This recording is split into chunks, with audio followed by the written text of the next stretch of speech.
Hi my dear commerce students, welcome to 100 Learning. நேத்து commerce and எக்கனாமிக்ஸ்க்கான ஒரு கிளியரான paper presentation எப்படி பண்றது அப்படின்னு பார்த்துருந்தோம் இல்லையா. பட் அக்கௌண்டன்சிக்கு நம்ம இங்க தனியா பார்க்க போறோம். ஏன்னா சம் பேப்பர் அப்படிங்கிறது குவைட் டிஃப்ரெண்ட் அண்ட் இதுல நம்மளுக்கு நிறைய டவுட்ஸ் இருந்தது இல்லையா. எப்படி ஒரு கால்குலேஷன், ரஃப் கால்குலேஷன் அதெல்லாம் காட்டுறது அப்படின்னு நம்மளுக்கு இருந்திருக்கும். ஸோ அதுக்காக நான் இன்னைக்கு இந்த வீடியோ எடுத்துட்டு வந்திருக்கேன். இங்கே நம்மளுக்கு கிளியரா ஒரு விஷயத்த மென்ஷன் பண்ணியிருக்காங்க. ஆல்ரெடி ஒரு ஸ்டூடெண்ட் லைவ்ல வந்து டவுட் கேட்டிருந்தீங்க, கால்குலேஷன்ஸ் நான் எங்க போடுறது அப்படின்னு சொல்லி கேட்டிருந்தாங்க. கரெக்டா? ஆனா இங்க பாருங்க, all the rough works must be done on the lower part of the page அப்படின்னு கொடுத்துருக்காங்க. அதாவது நம்மளுக்கு கொடுக்குற அந்த ஷீட்ல கீழே ஒரு சின்ன லைன் மாதிரி போட்டு பார்ட்டிஷன் பண்ணிட்டு கூட நம்ம இந்த மாதிரி பண்ணிக்கலாம் அப்படின்னு சொல்லியிருக்காங்க. ஐ ஹோப் இது உங்களுக்கு ஒரு கிளியர் ஐடியாவை கொடுத்துருக்கோம். இதுக்கப்புறம் நீங்க எக்ஸாம் போகும்போது கண்டிப்பா இந்த பேப்பரை ஆன் த ஹோல படிச்சுட்டு தெளிவா அதுக்கப்புறமா எக்ஸாம் எழுதுங்க. பதட்டத்துல படிக்காம விட்டுறாதீங்க. ஏன்னா இதுல இருக்கிற ஒரு பாயிண்ட்டும் மோஸ்ட் இம்பார்ட்டன்ட். இதுக்கப்புறமா ஆஸ் யூஷுவல் நேத்து பார்த்த மாதிரி பார்ட் 1 தான். நான் சொன்ன மாதிரி பிசி ஆப்ஷன் அதெல்லாம் கண்டிப்பா இன்க்ளூட் பண்ணிக்கோங்க. 1 மார்க்ல எந்த விதமான சேஞ்சஸும் கிடையாது. அண்ட் பார்ட் 2ல சம்ஸ் போட ஆரம்பிச்ச உடனே இந்த மாதிரி நீங்க போடுற அந்த ஜேர்னலுக்கு கொடுக்குற கேப் இருக்கும் இல்லையா, ஒரு லைன் போட்டு டெபிட், ஒரு லைன் போட்டு கிரெடிட், அதுக்கப்புறமா பர்டிகுலர்ஸ், டேட், இது எல்லாத்தையும் பாருங்க. முடிஞ்ச வரைக்கும் ஸ்கேல்ல போட்டுக்கோங்க. பதட்டத்துல அவசரத்துல கையிலேயே போட்டுறாதீங்க. ஸ்கேல் கண்டிப்பா எக்ஸாம்க்கு எடுத்துட்டு போங்க. இதுக்கப்புறமா நம்ம கொடுக்குற ஒரு சம்முக்கும் அவங்க என்ன கேட்டிருக்காங்களோ அதுக்கு ரெலவெண்டான ஒரு டாபிக் கண்டிப்பா கொடுக்கணும். ஆவரேஜ் ப்ராஃபிட் கண்டுபிடிக்க சொல்லி கேட்டிருக்காங்க. But you have to write computation of average profit. அதுக்கப்புறமா நீங்க கண்டுபிடிச்ச ஒரு ஃபைனல் ஆன்சரை கண்டிப்பா எங்கேனாலும் பாக்ஸ் போட்டு காட்டுங்க. இது ஒரு பெரிய சம்மா இருக்கு, நம்மளுக்கு 2-3 ஆன்சர்ஸ் வருது அப்படிங்கிறப்போ ஒரு ஸ்டெப்ல வர ஒரு ஆன்சரையும் கண்டிப்பா இந்த மாதிரி பாக்ஸ் போட்டு நீட்டா காட்டுங்க. இது நம்மளோட பிரசன்டேஷனை கொஞ்சம் என்ஹான்ஸ் பண்றது மட்டும் இல்லாம ஒரு கான்பிடென்டான மார்க்ஸ் போடுவாங்க கண்டிப்பா இதை பார்த்துட்டு. இதுக்கப்புறமா இது எல்லாமே தியரி கொஸ்டின்ஸ் தான். ஆஸ் யூஷுவல் அவங்க போடுறதா. இந்த கால்குலேஷன்ஸ் கீழே போட்டிருக்காங்க. பட் நான் உங்களுக்கு காட்டுற ஒரு இடத்துல கரெக்டா கோடு போட்டு அங்க வந்து உங்களுக்கு கால்குலேஷன்ஸ் போடுற மாதிரி ஒரு சம் இருக்கும். இங்கதான், இங்க பாருங்க, இந்த இடத்துல கரெக்டா கீழே ஒரு கோடு போட்டு இந்த இடத்துல நம்மளுக்குள்ள கால்குலேஷன்ஸ் எல்லாம் போட்டோம் அப்படின்னா நம்மளோட பிரசன்டேஷன் வந்து கம்ப்ளீட்டா நீட்டா இருக்கும்.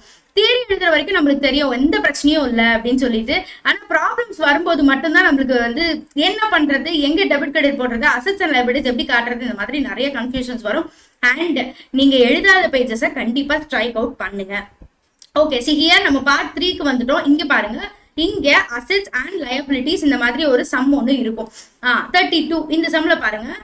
இங்க ஒரு டோட்டல் அப்படின்னு சொல்லிட்டு பர்டிகுலர்ஸும் ஒரு காலமும் கொடுத்துருக்காங்க. ஆக்சுவலா இந்த பேப்பரோட லே அவுட் எப்படி இருக்கும் அப்படின்னா இப்படி இருக்கும். ஸோ வி ஹேவ் இது லெஃப்ட் சைட், இது ரைட் சைடு, அந்த மாதிரி இருக்கும். நம்ம இப்போ ஸ்கேன் டு காப்பி எடுத்துக்கிறதுனால நம்மளுக்கு இப்போ லெஃப்ட் சைடு மட்டும் டிஸ்பிளே ஆகும். இதுக்கு அடுத்ததுல பாருங்க அப்படியே ரைட் சைடு டிஸ்பிளே ஆகுதா. கால்குலேஷன் ஆஃப் டோட்டல் பர்ச்சேசஸ் அப்படிங்கறத அவங்க இப்படி எழுதியிருக்காங்க. சரியா? ஒரே பக்கத்துல முடிஞ்ச வரைக்கும் நெருக்கட்டமா எழுதாதீங்க. இந்த மாதிரி ஃப்ரீயாவே எழுதுங்க. அந்த காலம்லாம் பாருங்க, 2 காலம் அப்படிங்கறத கரெக்டா போட்டிருக்காங்க. ஈவன் நீங்க நம்மளுக்கு எந்த வேலையும் இல்லை அப்படின்னா கூட இந்த காலம் கண்டிப்பா காட்டியிருக்காங்க. ஸோ தட் இதெல்லாம் ஒரு நீட் பிரசன்டேஷனுக்கு நம்மளுக்கு யூஸ் ஆகும். அதே மாதிரி தான் இந்த சம் லெஃப்ட் சைட்ல லைபிலிட்டிஸ் காட்டியிருக்காங்க அண்ட் ஸ்கேன்டு காப்பியா இருக்கிறதுனால ரைட் சைடு இந்த பக்கம் இருக்கும். இந்த டேட்டு, அவங்க கொஸ்டின்ல கொடுத்துருக்கிற டேட் ஆகட்டும், இந்த சேலம் ஸ்போர்ட்ஸ் கிளப் அப்படிங்கிற அந்த கொஸ்டின்ல இருக்கிற அந்த கரெக்டான ஊர் பேரு, இந்த மாதிரி எல்லா விஷயத்தையும் கரெக்டா எழுதுங்க. பேலன்ஸ் ஷீட் as on 1/4/2019 இதெல்லாம் கண்டிப்பா மிஸ் பண்ணாம எழுதிதான் ஆகணும். ஒரு டேபிள் போடுறோம் அப்படின்னா அதை நான் கண்டுபிடிக்க போறது கேபிட்டல் அக்கௌண்டா இல்ல ரீவேல்யூவேஷன் அக்கௌண்டா, அதுல பர்டிகுலர்ஸ் காலம், ருபீஸ் காலம், இந்த மாதிரி எல்லாத்தையுமே பக்காவா போட்டு முடிச்சிருங்க. ஏன்னா அக்கௌண்டன்சில இந்த மாதிரி இடத்துல எல்லாம் நிறைய மார்க்ஸ் குறையறதுக்கு வாய்ப்பு இருக்கு. எல்லாம் நம்ம யூஸ் பண்ண மாட்டோம் தான், பட் அதையும் எக்ஸாம்ல காட்டணும் அப்படிங்கறது தான் நான் இங்க உங்களுக்கு சொல்றேன். ஓகே, ஜர்னல் என்ட்ரிஸ் எதுக்காக அப்படிங்கிறது இருக்கு, எந்த கம்பெனி, இதெல்லாம் வந்து கொஸ்டின்ல இருக்கும் இல்லையா. இதெல்லாம் கண்டிப்பா மிஸ் பண்ணாம நம்ம அக்கௌண்டன்சில போடணும். ஐ ஹோப் அக்கௌண்டன்சியை பொறுத்த வரைக்கும் இந்த மாதிரி கீழே ஒரு 4 கோடு விட்டு கோடு போட்டுக்கோங்க. அதுக்கப்புறமா இந்த இடத்துல உங்களோட எல்லா கால்குலேஷன்ஸையும் பண்ணிக்கோங்க. சரியா? இது ஒரு முக்கியமான விஷயம், நோட் டவுன் பண்ண வேண்டியது. இதுக்கப்புறமா நீங்க அக்கௌண்ட் ஏதாவது ப்ரிப்பேர் பண்றீங்க அப்படின்னா உங்களுக்கு ஷீட் இப்படி இருக்கும் இல்லையா, புக்கு மாதிரி தானே ஷீட் இருக்கும். அந்த ஷீட்ல கண்டிப்பா ஒரு சைட்ல இருந்து இன்னொரு சைடு வரைக்கும் இப்படி ஃபுல்லா போட்டு பாருங்க. அப்பதான் நீட்டா இருக்கும். ஒரே சைட்ல போட்டு முடிச்சிடாதீங்க. அது கொஞ்சம் நெருக்கட்டமா இருக்கிறதுனால நம்மளுக்கே எங்க எழுதுறது, கால்குலேஷன்ல என்ன மிஸ்டேக் வருது எதுவுமே தெரியாம போயிடும். அதனால கொஞ்சம் முடிஞ்ச வரைக்கும் லாங்கரா நீட்டா கொடுக்க பாருங்க. Presentation matters a lot. அக்கௌண்டன்சில நம்ம சென்டம் எடுக்கணும்னா இப்ப பார்த்திருக்க எல்லா டிப்ஸையும் கண்டிப்பா ஃபாலோ பண்ணி தான் ஆகணும்.